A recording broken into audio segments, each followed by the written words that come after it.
With a major selection of the looks your kiddos love starting at just $4 in the Walmart app, a new school year means a stylish new them. Who knew? Find skater skirts and Crocs that say, I'm casual but cool. Sparkly sneakers that say, it's my classroom, you're just learning in it. And preppy polos that say, I'm the teacher's pet, even if they're mommy's menace at home. Find their favorite styles starting at just $4 in the app. The Walmart you thought you knew is now new. This episode is brought to you by Nespresso and Samra Origins by the Weekend Coffee Collection. Introducing Samra Origins.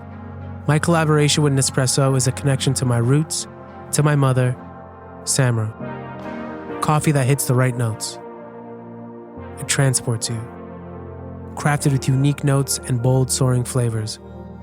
Experience a taste that moves you. Nespresso and Samra Origins. Discover more at Nespresso.com. Welcome to Her Extraordinary Life by Design, where we celebrate women who are shaping their lives one extraordinary day at a time. I'm your host, Leslie Gaudet, self-care coach for women who are ready to make self-care a priority to support them in life and business. Every week, I'll be speaking with inspiring women from various walks of life who will share their personal journeys and will discover how they have fearlessly carved their own paths as business owners, passionately pursuing their dreams and creating a meaningful impact on their communities. So let's get started. Hello, and welcome to Extraordinary Life by Design podcast. I'm your host, Leslie Gaudet, and today we're talking with Erin Vogt. Erin is an ADHD Systems Strategist and Transformational Coach who helps fast-thinking entrepreneurs go from scattered to strategic without the shame, stress, or self-doubt. With a background in social work and a lifetime of navigating ADHD herself, Erin blends systems and soul, showing her clients how to clear mental clutter, turn chaos into calm, and build ADHD-friendly workflows that actually stick. She's the creator of Busy Brain to Broadcast, a program where ADHD entrepreneurs launch their own podcasts or YouTube channels without the overwhelm. Her systems strategy call is a fresh start for anyone tired of feeling scattered and ready for one clear plan that fits their brain. Erin, I'm excited to welcome you to the show today and really looking forward to talking more about what you do. So welcome. Thanks so much, Leslie. It's a pleasure. Yeah. By the way, I don't think I ever told you this, but you and I share a name. One of my middle names is Erin, so that's just a fun fact I wanted to share with you. Yeah. Love it I so much. I have two. Yeah. Yeah. So what I love about your work is how you blend systems with soul, creating tools that don't just manage ADHD, but they truly work with the brain instead of against it. So can you share what led you into this work and what inspired your shift from social work into ADHD systems strategy and transformational coaching? Yeah, you bet. It's quite the convoluted story, and I'll warn you up front here for any of your lovely listeners, I tend to squirrel off topic. So if you're like, whoa, bring us back in, please say that, Leslie. So I started out a career primarily in administration and social work, really in the nonprofit sector. And during those lovely COVID lockdowns, I realized a few things. I had gone on a stress leave in December of 2019 after 14 years navigating nonprofit in community development and direct service. I worked with seniors in my last job and I really, really loved it. And what I recognized is it was taking a toll on my own health and just being mom and really not getting a fulfillment out of it because I was checking a lot of boxes and realized I loved the human element, but I didn't love the bureaucracy. So when I led me into the path of looking at coaching for over 20 years, I'd studied personal development, probably much like yourself. You know, we're very in tune with self-improvement and all of that. And I went on quite the faith journey as well. And what I recognized is I'd always wanted to work for myself, but I didn't quite know how. And so when I got started, it was 2020, which a lot of my peer coach friends have mentioned, you know, they kind of got that start because you're stuck at home, right? You kind of have to reinvent the wheel. And when I got involved, I recognized a few things. I knew very little about business, but boy, did I love helping people. And so I kind of struggled for a while in figuring out what a niche could look like. And realized that most of my clients that were coming to me had some form of, I call it a busy, beautiful brain. However, ADHD was either something they were seeking, looking at a diagnosis, recently diagnosed, or they knew that they had that. And I was like, okay, well, interesting that they're finding me because I was pretty open ended as a coach to start with, health coaching, life coaching. And it was my coach at the time who had said to me, his name's Matt Travis. He said, "You're one of the more organized people that I know, especially given that you have, ADHD, Erin." And I was shocked and floored. And it took me a while. I lived in denial about it, Leslie, to be honest. And I realized I had spent the last 7 years going through a healing journey, understanding my identity, beliefs, shifts, all that. But I had gotten my house in order because I used to be a pretty big hot mess. And when I recognized that these are tools that I use every day, they'd become habits, they were essentially systems. And so when you're in the coaching world, you want to be able to give a tangible outcome to people, for one. And also, the things that I was doing without thinking about them, other people started asking me questions like, how'd you do that?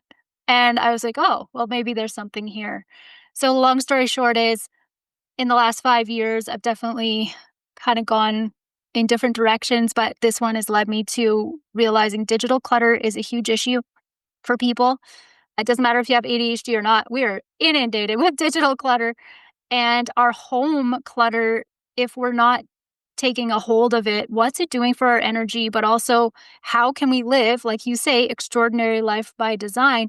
How can you even do that if you can't see what's on your countertops? You don't know what's in your cupboards. You don't know what's in your fridge. And having a pulse of both your time and your energy to align with that because you're always playing catch up. So I just want to help people simplify the chaos of everyday living while they build a business and rock out motherhood. Yeah, I love that. And one of the things you mentioned, like with that digital clutter, yes, for sure. Like that's still a work in progress for myself. And I'm sure for a lot of people, but that visual home clutter too.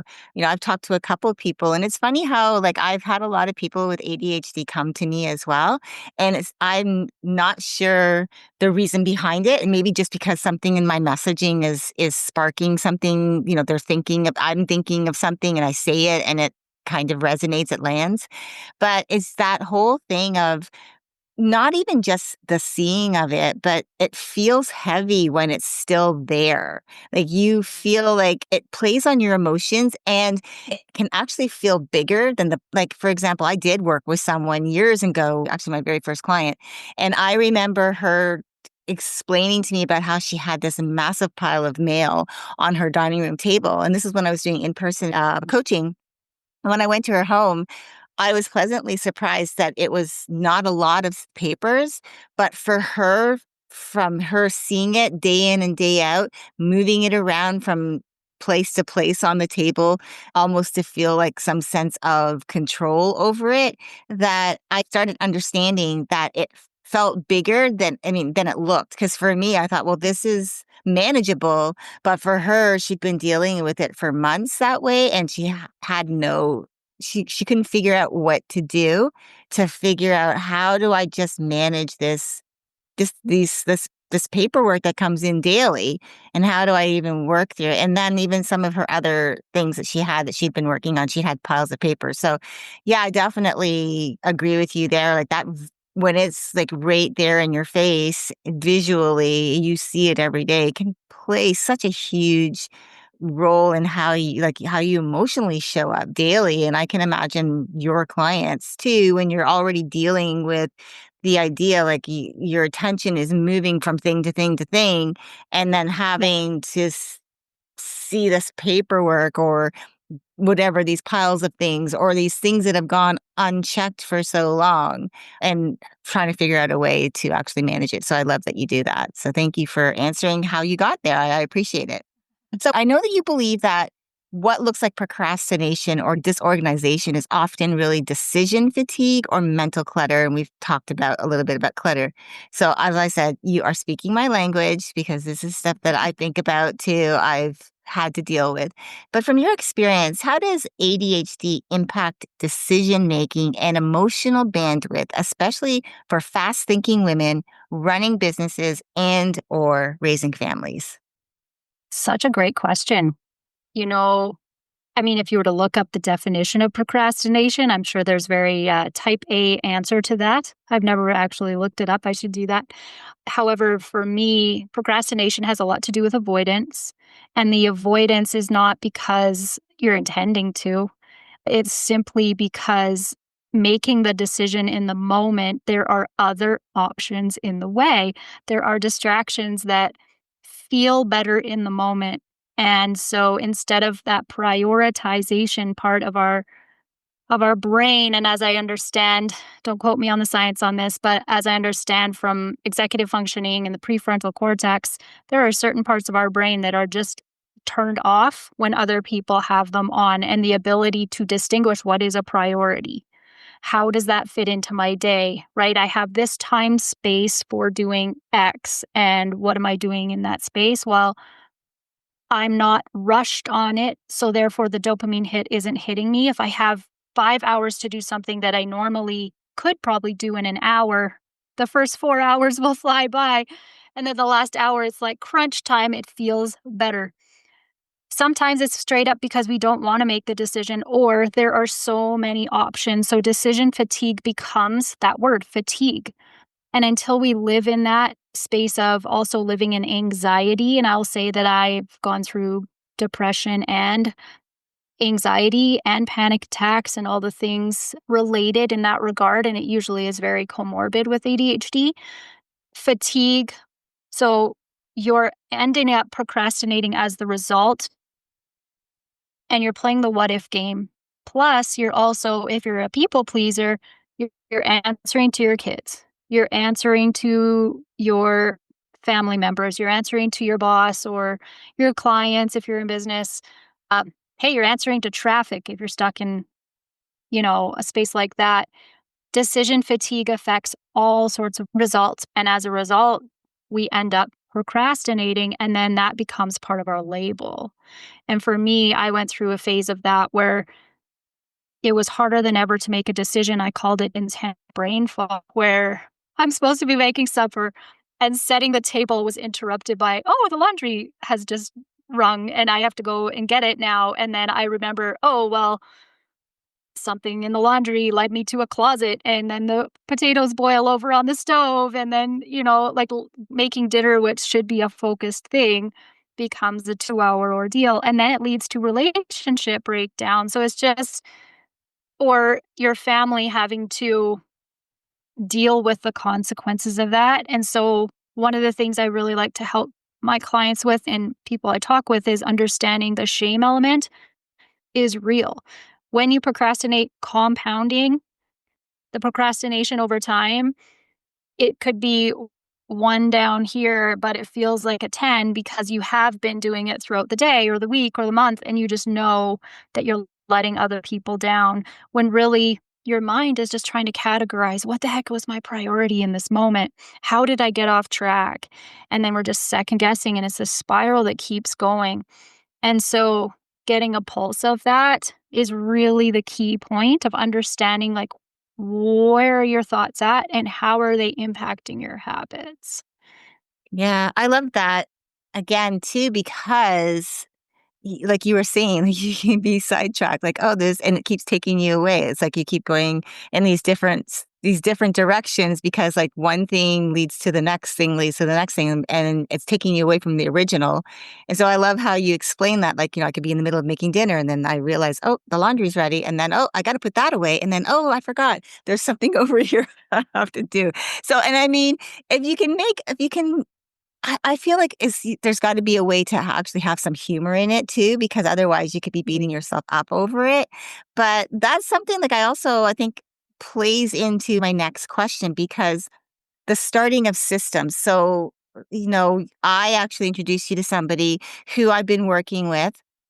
And I know that there's some things around starting systems, but also sticking with those systems, right? So what makes a system ADHD friendly? And what's a common mistake that you see your clients when they're trying to organize their time and have the energy to match what they've committed to? Because I know for certain, like I've talked to women who say I have ADHD.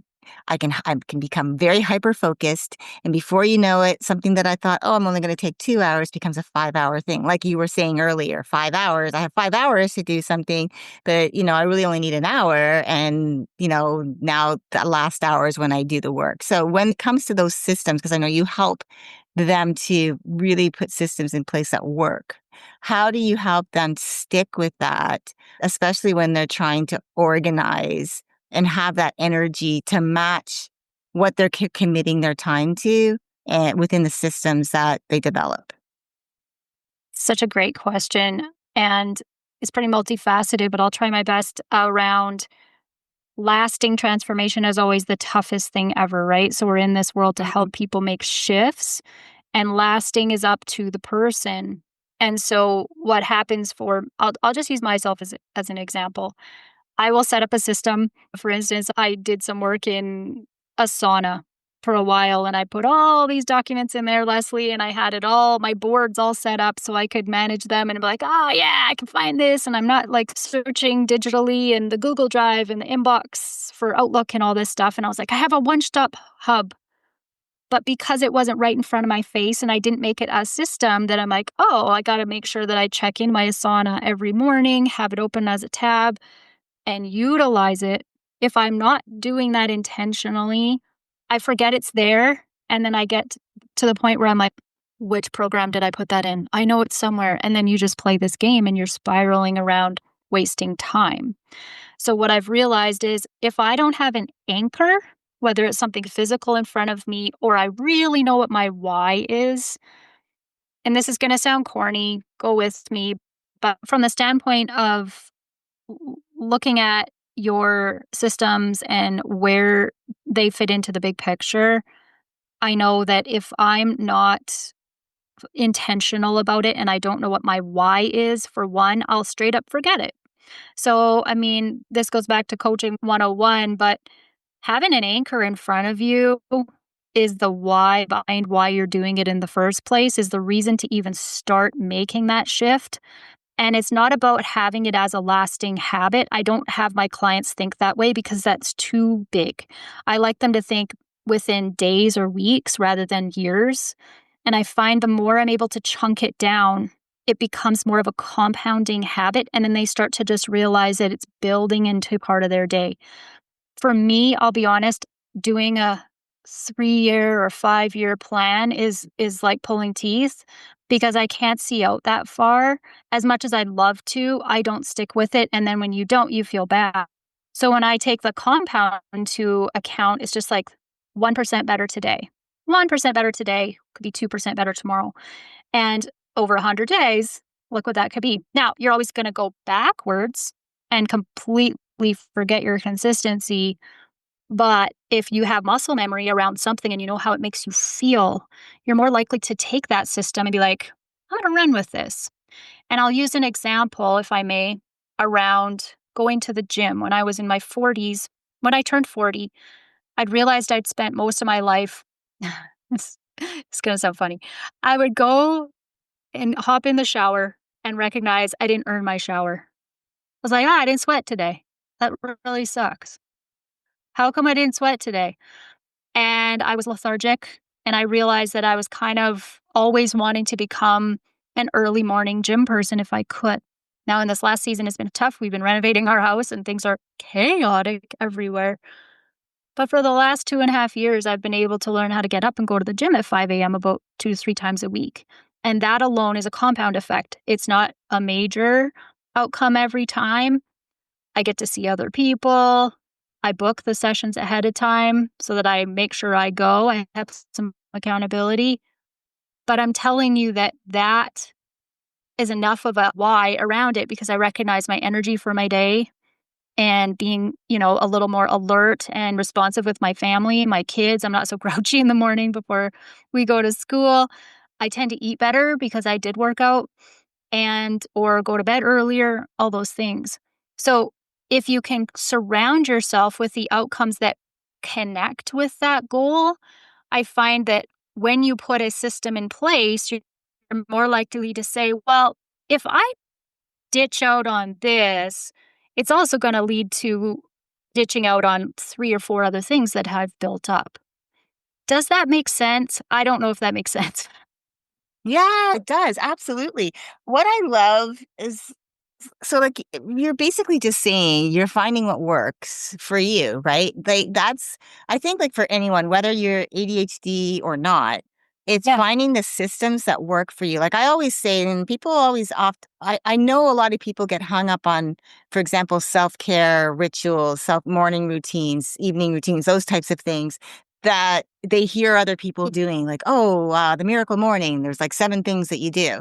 Yeah. And, and that's great. It's great. Yeah, that if you have the time to put towards those types of things, great. Some people just don't. And some people don't want to have that much time focused So true. on meditation and journaling and reading and writing and all of these other things, right? They can still do those things, even if they spread them out through the day, or they do maybe 3 or 4 one day and they do only 2 the next day. Your self-care routine doesn't have to look the same every single day. You don't have to have this massive ritual that you do every day. I just feel like, as you were saying, when you were talking about going to the gym, makes you feel really good. You show up better, you have a better attitude around your family. You have more energy. You sleep better. Those are all things that benefit you. So you're looking for the ways to do that. And I think that's the importance around putting systems into place, is what works for you. And it doesn't have to be what works for one person who's saying, Yeah. this is what I do. It's like, okay, this is what I do. Like I always say to people, this is what I do. Take some of it or not, but find what works for you. Find something that you enjoy, that you are willing to at least try it out for a couple weeks, 2, 3 weeks, commit to it, something that you like.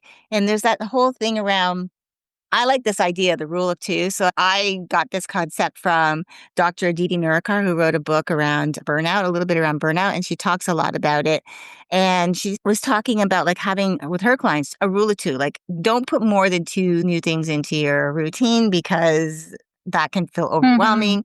And you might not even stick to it, because like with any habit, in order for it to become a habit, you have to do it every day. So I'm sure like that with you, it's the same thing with your clients, especially when they're dealing with their attention not maybe staying focused or being able to focus, Yeah. maybe having those brain fog days, that they don't want to feel like they have to have like a ton of things. And so helping them put those systems in place. I love that you said that, because I really truly believe that you don't have to have a ton of things. Just even if it's only one thing every day to start your day with a win, even if it's just making your bed in the morning and that makes you feel Yeah. really good, then that's what you start your day off with. And then throughout the day, find other things like you said.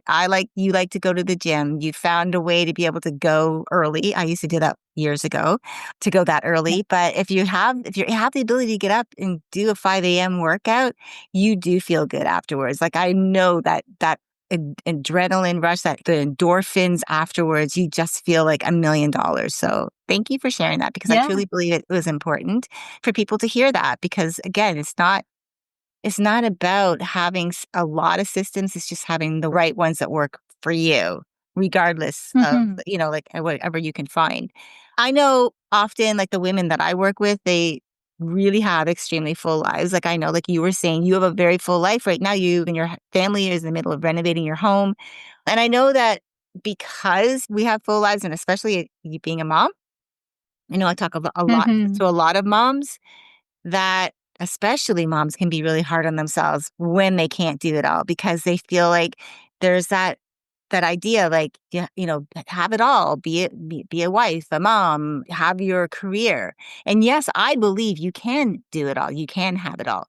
But I feel like it doesn't, like, again, I'll come right back to that whole saying, it doesn't have to look like everybody else's life. So when it comes to your clients and how they view themselves, like that self-criticism piece, how do you help them to instead move to self-compassion when they feel scattered or behind? Because you did mention that. When I was a social worker for many years, I always, because you're dealing with people who are in pretty vulnerable situations, and any win that they would express to me in our conversations, I was just like, hold on, stop for a sec. Let's just notice that and celebrate that. And what I go back to is I I especially love working with moms because I can relate to this. Hey, guess what? You gave birth. At one point you grew a little human inside of you. And that's worth something massive, right? You got your kid fed and you made it to school somehow, and you've been doing some pretty big things. And my coaches, because that was the first time I worked with a man, it was really cool. He says, "I want you to make a list of all the things you did today." And I was like, "What?" He's like, "No, make a list of everything you did today." And the list is pretty darn long if you're a mom. If you're a wife, if you're in any capacity, especially in 2025, you can look at the small little things as insignificant, or you can look at those as basically springboards to the next success that you have. So when I think about them not feeling strong enough in one capacity, I love to use transferable skills. As a social worker, I lived off of that. I was like, I have to have something because they are pretty hard on themselves. And especially when I worked with seniors, I would recognize, I'm like, do you know that you've lived through some unbelievable stuff going on in the world, in the world around you, all the technology changes that have happened, all of the world events that are going on. If you think about the vast array of change and adaptation that they've gone through is one thing, and we don't acknowledge that as a success. But if we took a step back, which is what coaching is, right? Take a step back and be able to let go before you dive in and see what your problems are. It's like, let's take a look at what your successes are. The fact that you've withstood all this chaos that's going on in the world. It's one thing to live through COVID personally, but then to parent and be a wife and be a daughter and a mother and all these other capacities of it. I think when we are feeling low, it's because we're also in comparison zone. And so I personally have taken a step back completely from social media. It's done a world of difference for my mental health, but also giving me the chance to truly be present in what matters. And when I started up my podcast, I actually did a episode on it yesterday. And it's amazing how much I used to look at everyone else's life and successes around me and be stuck in that zone of, oh, wow, I don't have it together. When really, I'm like, we are doing pretty good, Everyone's a lot happier. We're a lot more engaged.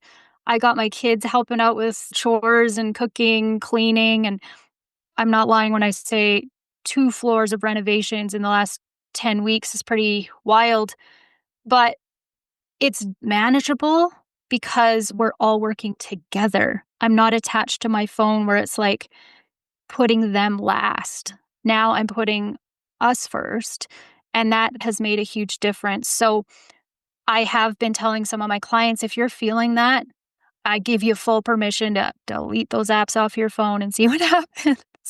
No, I love that though. I think that's amazing. And you know what, when you're talking about being a mom, like listen, I'm not a mom. I've never been a mom. I mean, I'm a fur baby mom. I've had Okay. puppies and, I've had baby animals all the way up to when they grow up. So it's completely Yeah. different, but I know I understand, but like what it means to take care of something. But being a mom is like not only do you have, whether you have a corporate job or you have a business, it's like you have an additional job. Being a mom is a Yeah. job.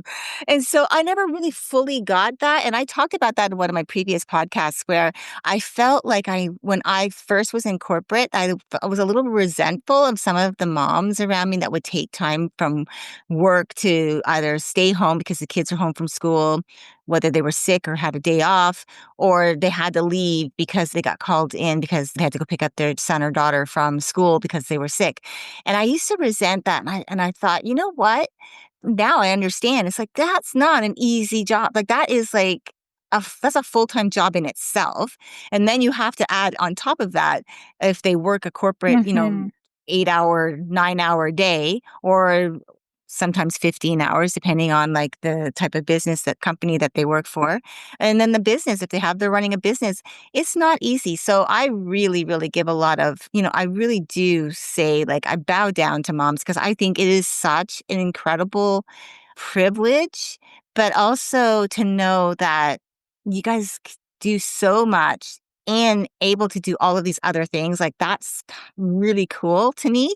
Now I understand it. So I love the fact when you saying like, take that hiatus. If you need to take a hiatus from, from social media and take the apps off your phone, you might feel a little bit of resistance at first, but honestly, I actually just recently changed how I show up on social media myself a little bit. And instead of me Nice. being like worrying about it being like an everyday posting type of thing, I've stretched it out to a 2-week period. It really took a little bit of time. I won't lie. I felt a little bit freaked out at first because I was like, oh no, I have to do this. It's like, oh no, I don't have to do that. That's for another day. But I Yeah. conditioned myself to believe that this was how life was supposed to be. And so I love the fact that you talked about the social media hiatus. One of the things that I talked about in the beginning, like you have a busy brain to broadcast, which you help ADHD entrepreneurs launch podcasts or YouTube channels without stress spirals. So I'd love to know what inspired you to create this company or this branding, and how you help your clients show up consistently in their visibility, especially without burning out, because, especially if it's in the new stages, and that's where the hyper focus, and you go all in and you lose track of time. So I'm just curious, how do you do that?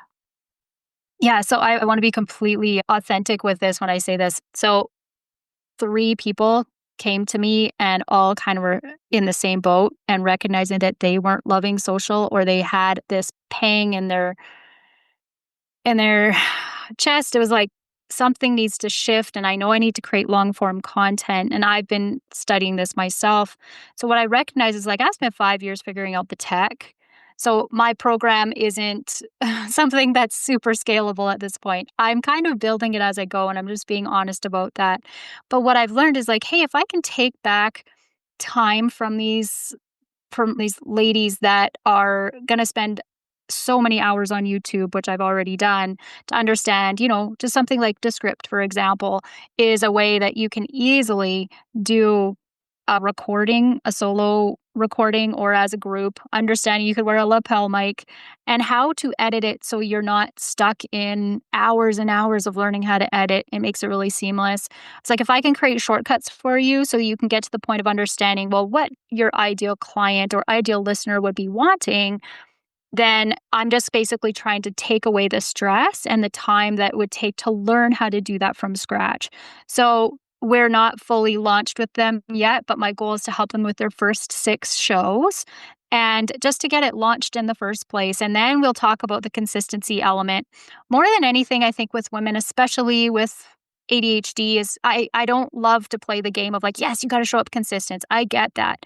But just getting the engine started in the first place. Right now, we're just trying to even find the keys to put in the car, let alone drive on the highway. Because how many of us have that vision in our head, like, oh, I would love to start a podcast. It seems like a really great move for my brand, for my business. But there's so many other things that could come up. If I can just help them start the car in the first place and get on the road, then we focus on the highway. Someone else's program would be all about the consistency, someone well more established. So this is just really just taking your busy brain and all those beautiful ideas stuck in your notes section in your Google Drive and in your journals, and how to put it into something that we can just get the car started. Yeah. One of the things I really like is that you're helping them just to find ways to create without having to, especially, and Yeah. showing them like the things that they can do to create. I love Descript. I use Descript all the time, and I think it's a fabulous platform. But so I love the fact that you are finding those systems and Hmm. helping them to put things like that in place that actually will work with them and not be really hard to learn, but Yeah. also, Yeah. and then again, I still feel, just giving them the permission slip to say, like it doesn't have to be perfect, and this is something that you can learn as you go. And Yeah. if a podcast is what you want, fantastic. A YouTube channel is what you want, that's great too.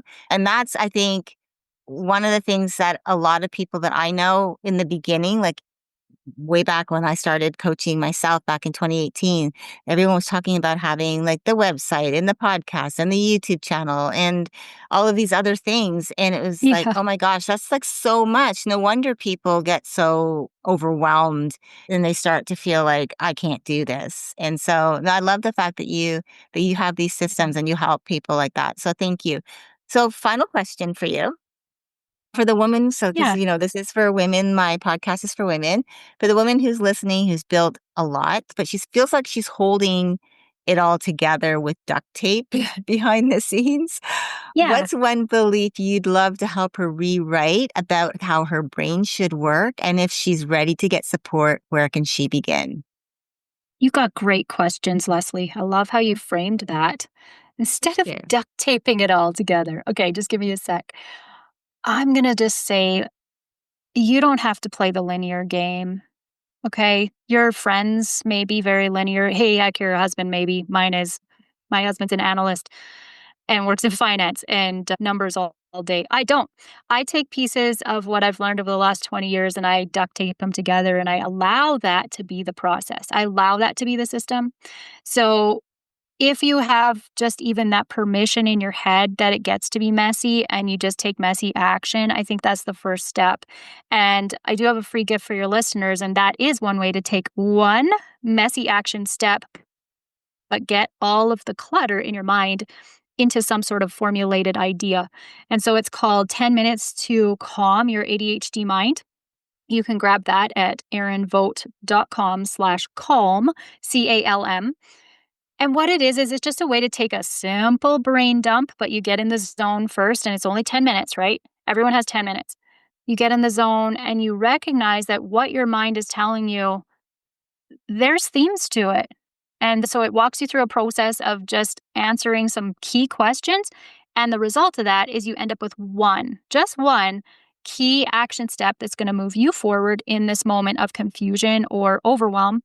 And then you also have to keep yourself accountable. So it's a little booklet that walks you through some fun questions.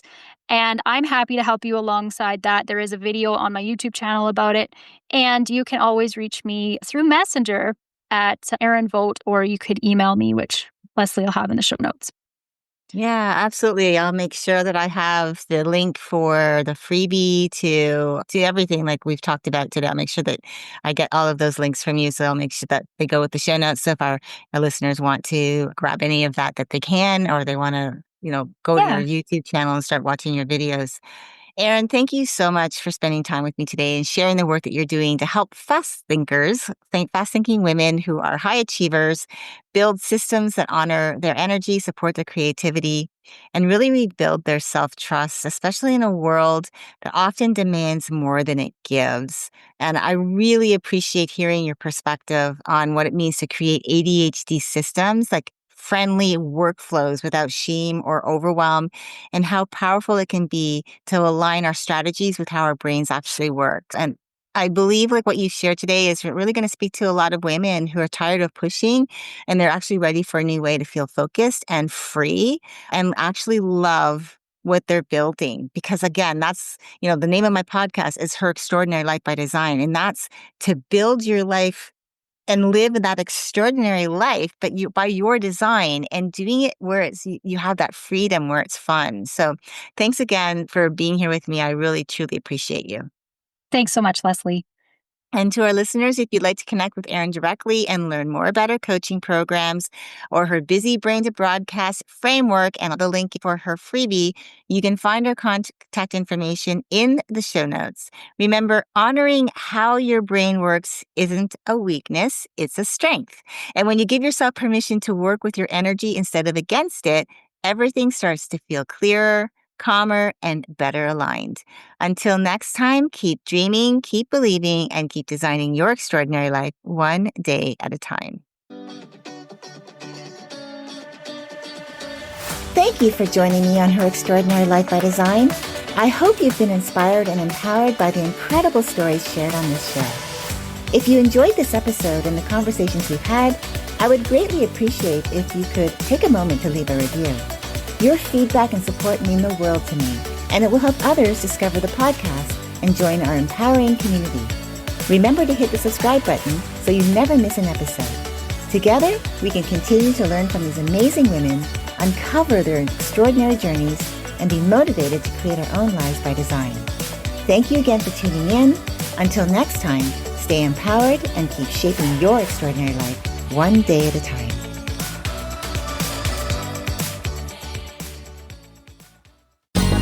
Ever thought about starting your own podcast? Do you have a business or a message you want to share with the world? Well, now it's easier than ever with Electricast. Hi, I'm Mark Netter. And I'm Peter Rafelson. We're the founders of Electricast Media. Whether you want to start a new podcast or already have one, join Electricast to grow your audience, monetize your content, and build your community. With our simple sign-up, you get free promotion, world-class analytics, premium ads, and personal support. Go to electricast.com and join our community today. Electricast. Transform your influence. Electricast. You deserve better healthcare, and so do we all. Medicine in America is a podcast that shares real stories of patients and doctors reshaping the future, because the revolution in care isn't coming, it's already here. Real stories, real change, a better future for healthcare. Electricast. Electricast.